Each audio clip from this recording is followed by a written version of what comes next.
They weren't soldiers. They didn't have weapons. But they were some of the fiercest fighters in the Boer War.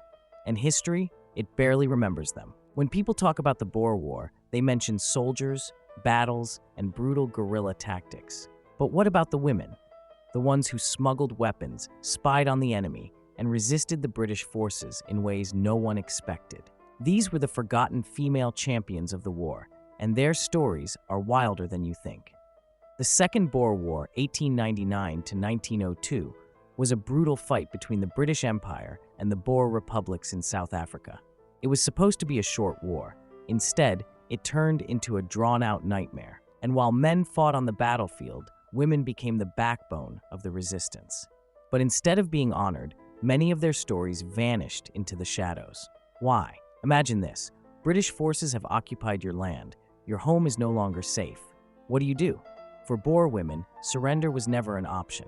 Some, like Johanna van Warmelo, turned their homes into intelligence hubs. She passed on secret messages, helped wounded soldiers, and even kept a detailed war diary exposing British war crimes. Then there were the hensoppers, Boer women accused of betraying their people. Some collaborated with the British to survive, while others played both sides, feeding false information to the enemy. And then there were the women in the concentration camps. Over 26,000 Boer women and children died in these camps, placed there by British forces in one of the first large-scale uses of internment. Women like Emily Hobhouse, a British activist, risked everything to expose the horrific conditions and bring justice to the suffering. Without her efforts, the world might never have known the truth. One of the most daring acts of female defiance came from Rachel Isabella Tibby Steyn, the wife of the Orange Free State president.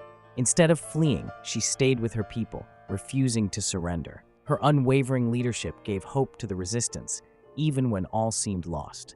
Boer women were warriors in their own right, not with guns, but with courage, strategy, and resilience. Yet how often do we hear their names in history books? The Boer War wasn't just fought by men. Women played a critical role, from intelligence work to open defiance, and even exposing the horrors of war. Yet their legacy has been pushed aside. It's time we remember their fight. History hides some of its greatest warriors, but we uncover them. Subscribe for more.